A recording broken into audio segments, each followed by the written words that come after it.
Realize o autoexame. 80% dos tumores são descobertos pela própria mulher ao palpar suas mamas. Então, você está se prevenindo, está se cuidando. Outubro está finalizando, mas isso não quer dizer que você só vai se cuidar no próximo ano. Todo dia é dia de prevenir. Todo dia é dia de se cuidar. Então, se ame e se cuide. Olá, queridos alunos da EJA da segunda fase. Eu sou a professora André Oliveira. Estou aqui com vocês para mais uma aula de língua portuguesa.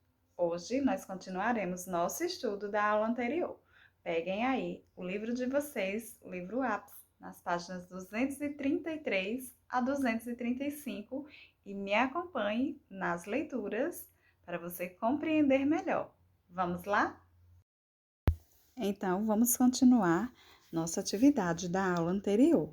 Terceiro, releia o quadro da atividade 2 e responda. Letra A. O que você observou quanto ao som das palavras nas 3 colunas? Então, aqui está a atividade 2 da aula anterior. Eu coloquei aqui uma palavra para cada coluna, só para vocês observarem. Aí no primeiro está perguntando: o que você observou quanto ao som final das palavras nas 3 colunas? O que foi que você observou? Prestem atenção. A letra E, ela pode ter o som aberto ou fechado. Ela tem o som fechado quando ela não é acentuada e está acompanhada pela letra U. E ela tem o som aberto quando ela está acentuada e quando ela termina com L. No caso da palavra pincel e céu, essas duas palavras elas têm o som aberto, ó, pincel e céu. Aqui eu coloquei a palavra mexeu, ó, mexeu, tem o som fechado. E as palavras que terminam em U e L têm o som semelhantes, ó, pincel, mexeu. Porque o L tem som de U. Letra B. E o que notou quanto à escrita? O que você notou quanto à escrita dessas palavras que vocês escreveram no quadro 2 que acabamos de ver? As terminações são iguais? O que há de diferente? Quarto, observe que, no quadro da atividade 2, todas as palavras da terceira coluna são verbos, indicam ações. Em que tempo e pessoa as formas verbais da terceira coluna estão escritas? No presente, no passado ou no futuro? Na primeira pessoa, na segunda pessoa ou na terceira pessoa? Quinto, escreva a forma verbal da terceira pessoa do passado dos seguintes verbos. Ó, vamos prestar atenção. Olha esse quadrinho aqui. Aqui nós temos o número, que é no singular ou no plural, a pessoa, que é a primeira, a segunda e a terceira pessoa do singular e do plural. E nós temos o sujeito, que é eu, tu, ele, ela, no singular. E nós, vós, eles e elas, no plural. Então, quem é a terceira pessoa? Do singular nós temos ele e ela. Do plural nós temos eles e elas. Então, observem aqui. Essa é a terceira coluna. Correu está no tempo passado. Então, a terceira pessoa do singular é ele ou ela. Ela correu, ele correu. Então, você vai escrever essas palavras bater, esses verbos, né? Essas ações, bater, mexer, comer, você vai passar para a terceira pessoa, ele ou ela, no tempo passado, tá bom?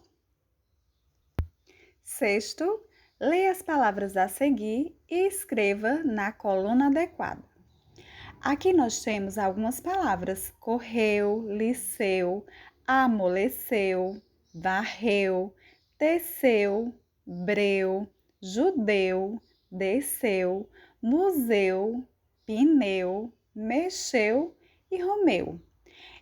Nessa coluna, vocês vão separar as palavras que são formas verbais e que não são formas verbais. Você vai colocar aqui as palavras que representam verbos, que são ações, e aqui as palavras que não são verbais, ou seja, as palavras que não indicam ação. Quando não temos certeza de uma palavra terminada em eu, é ou não forma verbal da terceira pessoa do passado de um verbo, podemos fazer um teste. Colocar o pronome ele ou ela antes da palavra. Olhem, observem aqui na palavra correu. Eu posso colocar na frente ele correu ou ela correu. Fez sentido? Sim. Então, correr, correu é um verbo, é uma ação, está no tempo passado. Ele correu ou ela correu. Agora, aqui na palavra judeu. Ele judeu, ela judeu, fez sentido? Não. Então, essa palavra não é uma ação, não é um verbo. Vocês entenderam? Então, siga esse exemplo e realize essa atividade 6. Sétimo, releia as formas verbais do quadro da atividade 6 e faça o teste oralmente.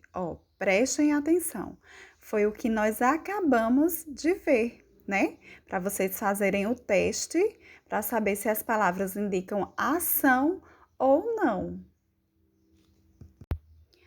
Oitavo, que outro recurso poderá nos ajudar se tivermos dúvida sobre o uso do eu, el no final das palavras? O que podemos utilizar para descobrirmos o uso da palavra? Hoje nós temos o Google, né? Toda pesquisa que você coloca lá, ele vai lhe dar uma resposta. E nós temos o nosso dicionário. Teve dúvida da escrita da palavra? Tem um dicionário em casa? Vai lá, pega o dicionário, que o dicionário vai lhe dizer como é escrita aquela palavra e o significado dessa palavra. E aí, você é bom de adivinha? Agora vamos tentar adivinhar. Assim também eu aprendo. Na cultura popular, um jeito gostoso de brincar e descobrir respostas para adivinhações. E essas adivinhas são desafios para vocês se divertirem. Eu quero ver quem vai acertar todas essas adivinhas. Na minha casa há 12 damas. Cada dama tem 4 quartos. Todas elas têm meias e nenhuma usa sapato. E aí, você sabe a resposta? Então, coloque aqui a sua resposta. O que é o que é? Tem barba, mas não é homem. Tem dente, mas não é gente. O que é? O que é que tem 6 faces pintadas e não tem nariz? Ao todo, são 3 irmãos. O mais velho já se foi. O do meio está conosco. E o caçula não nasceu. E essas adivinhas estão no livro O Livro das Adivinhas, de Antônio Mota. Você conseguiu acertar todas as adivinhas? Se sim, muito bem. Se você não conseguiu, não fique triste. Vai pesquisar que você vai conseguir essas respostas. O que estudamos? Autoavaliação. Faça um X na coluna que mostra como você se saiu nesta unidade. Então, vocês vão fazer a leitura e aqui vocês vão colocar se você avançou ou se você precisa estudar mais. Faz aí a leitura, não esquece, isso é muito importante. Se tiver algo que você precisa estudar mais, ficou com dúvida, vai no plantão pedagógico, não esquece. Nós temos uma professora esperando por você todos os dias no horário da sua aula. Meus queridos, nossa aula está chegando ao fim. Teve dúvida? Vai lá no plantão pedagógico, tem uma professora esperando por vocês. Fiquem com Deus e até nosso próximo encontro.